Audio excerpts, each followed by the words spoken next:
Have you ever told life what you're not going to do, but life said, I bet you fucking will? This was me back in the day. Man, I quit. Fuck this bitch-ass job. I'm never coming back. And then lo and behold, a few years later, there I was, back in that bitch flipping burgers. Man, fuck this bitch-ass job. What's up, family? How are you? I'm Gigi Nero. Welcome to What the Fuck Life? Burning Bridges. Don't you hate when you burn a bridge, but then you need to cross that shit? Damn, how the fuck am I going to get back over there? Swim and crawl, bitch. Swim and crawl. Burning bridges simply means more or less that you're cutting ties with people or jobs or something, never expecting to return. I have regrets. God, I have regrets. I have so many regrets until I can't even remember them all. In life, we have choices.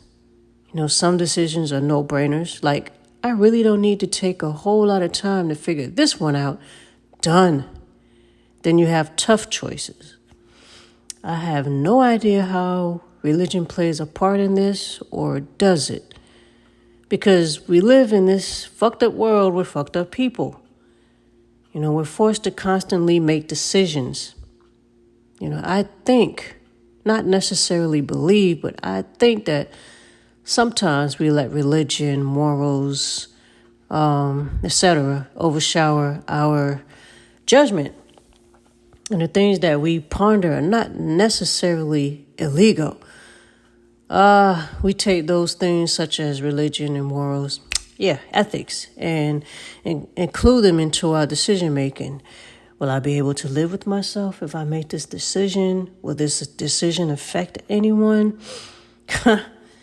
In college, I was trying to get closer to God, so I was battling a morality issue. Like I should have sold more candy. I should have learned how to work that pole so that I could get paid to work that pole. I should have told that dude, hell yes, I'll pose nude for you for X amount of dollars. And it was a whole lot of money too. In addition to working that pole, damn, I should have worked the corner. But no, I'm trying to get closer to God, and he wouldn't approve of those things, right? So now that I think about it, God probably would have forgiven me for doing those things, right? Damn, I should have listened to my friend. He told me for years to do those things. I probably would have been a millionaire by now. I think you feel a little guilt setting in while trying to make that final decision. Should you sell candy, work the pole, work the corner, pose nude, or should you work a 9 to 5? Work a 9 to 5. Is that your final answer? Yes. I'm sorry, contestant A. That was the wrong answer. The answer was all of the above, except working a 9 to 5. Oh, God, what is wrong with me? This is why children should not listen to this show. The show is marked explicit for a reason. Let me give you a more sensible example of burning bridges, aka opportunities. I was working at an auto parts store some years ago, and a guy and his crew came in to clean the floors. I was like, oh, that's cool. Y'all clean floors at night.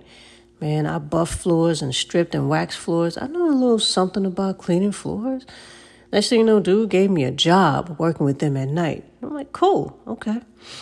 So one night he told me he was looking for someone to take over his floor cleaning business. He was getting too old to do it, so he wanted a young person to take over. He didn't tell the other guys, he told me. Family, he was practically giving me his floor cleaning business. So asked me why I didn't accept his offer. I was stupid. God, I wish I had guidance in my life. I was stupid, right? Family, do not ever drop me hints. Your hints will go over my head like a Boeing jet. You better tell me exactly what you want to say, or else you are coming up short. Well, in this case, I came up short because the floor cleaning job ended and I never heard from dude again. I called him about taking over his business, but he never responded. Damn, missed opportunity. If we were playing Mortal Kombat, the game would say fatality. No? I do a whole lot of self-reflecting because I have that much time on my hands. When it came to decision making in my 20s, most of my life decisions were made out of fear. It was my fear of God. I was literally afraid of God. Is this decision going to send me to hell? Probably. So I'm not going to try. I'll just work a job and not even work towards my dreams because producing secular music is a sin. Doing anything that does not pertain to God is a sin. And I'll probably go to hell for choosing to work in the recording industry producing secular songs. That was my thinking in my 20s. Outrageous. God, I wish I had guidance at that age. As a young adult, you ask preachers and other people of the congregation about the Bible, and they chastise you. Who are you to question God? Don't question God. I'm just curious about the Bible's consistency and how some things don't add up. Like, first of all, I didn't question God. I asked you about the Bible. Why shouldn't I question God when I'm trying to learn about God? Damn, is condemning people the only thing Christians do? Needless to say, I burn bridges with those people. Jesus came into this world to save it, not condemn it. Oh, you're saying you're more powerful than Jesus for you to condemn people? The only one who's more powerful than Jesus is God, and God sent Jesus to earth. You can't be serving God, so the only one who thinks he's more powerful than God is Satan. Oh, you secretly work for Satan, don't you? God, I sound like I'm preaching. I am an ordained minister, believe it or not. Oh, yeah, there's a lot you don't know about me. Even my closest friends didn't know that. Fam, I thought I could build a religion around hip-hop. Yo, for real. But, seriously, I'll let KRS-One and those guys handle that. Have you ever burned bridges with people and regretted doing that? I have. A lot. Have they done it to you and crawled back asking for favors? I was like Santa Claus shoving Ralphie back down that slide. Nah, kid, you started down that slide.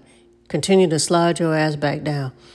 You don't want to listen? I'll shoot your eye out, kid. Ho, ho, ho. I just so unkindly shoved him down even further with my foot. Boop!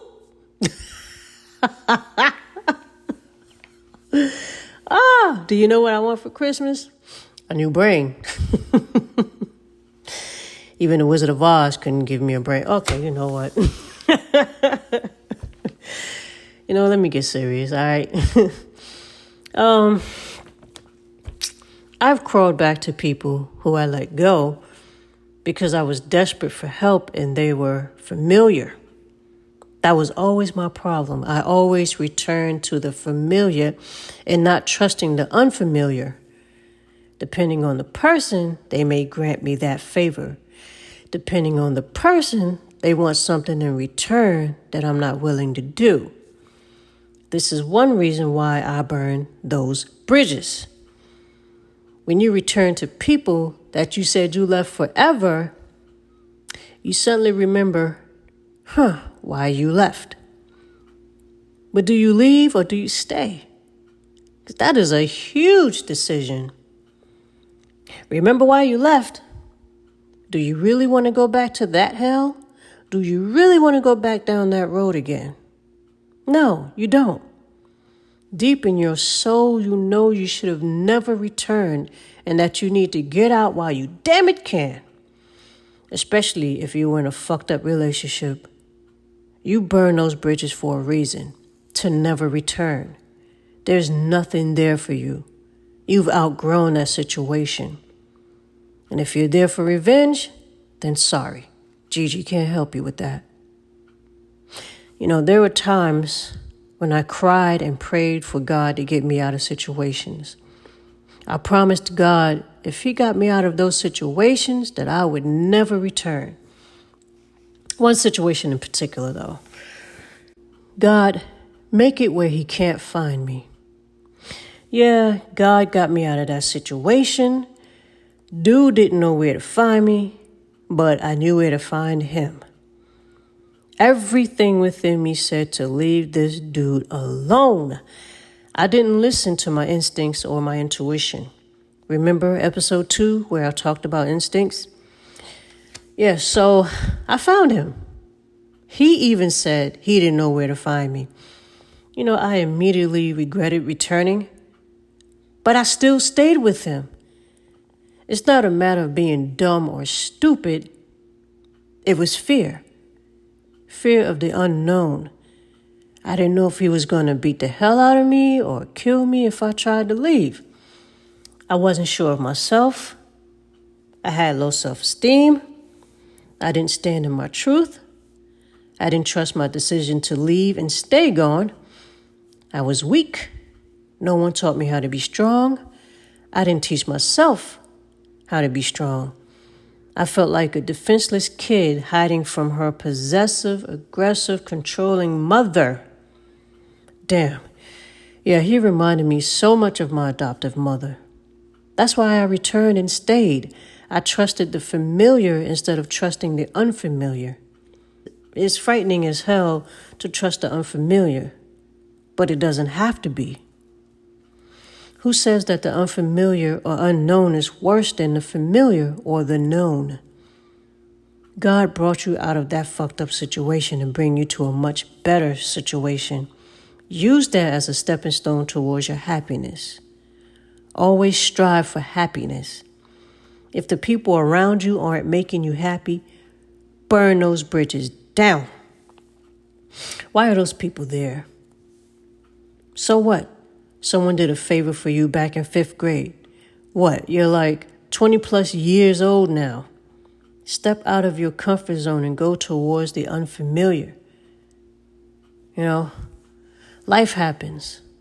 Our decisions can make us or break us. We can't control what other people do. They are not robots. And if we try to control people, something is seriously, terribly wrong with us. We need professional help for that. No, we can only control ourselves. I've learned over the years that if people ain't shit, leave them the hell alone. Life is so much better without them in it. Yo, have you ever had someone ghost you over stupid shit? My bio mom is notorious for that. We would talk on the phone, and the next month or so, we wouldn't. She got mad over whatever I said, or she misinterpreted something I said. Bitch, read a book. Damn, I'm sorry. First you have to learn how to read. I told you in last week's episode that I can be a jerk. But that cheap shot is nothing compared to what she did to me. Answer this question for me. I'm serious though. DM me or email me your answer to this question.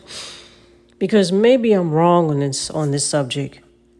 Should adult children respect their parents when their parents were total dicks to them as children? Because not all parents were good parents. Some parents were fucked up, which caused their children to become fucked up adults. Let me know your answer.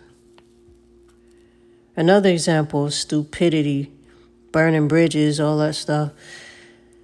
We ain't talking, and you and her shouldn't be talking either. Wait, what? Nah, sis, my relationship with her is fine. I'm not giving up my relationship with her because you have a problem with her. This is not high school. Besides, I know you. You are a fucked up person. Fuck you. Yep, have a nice life. I used to cry and beg for people to stay in my life because I was extremely clingy. But I'm not that clingy anymore. If you want to leave, go. I'm not chasing you. Burn all of the bridges between us. I don't care anymore. If you come back civilized, I might take you back. But if you stay gone, Cool with me. How about when someone keeps wanting favors and that's all they want from you? Absolutely. They're cut off. They can only use you as much as you let them. Consider the bridge burned. I don't care if they are family. They're cut off.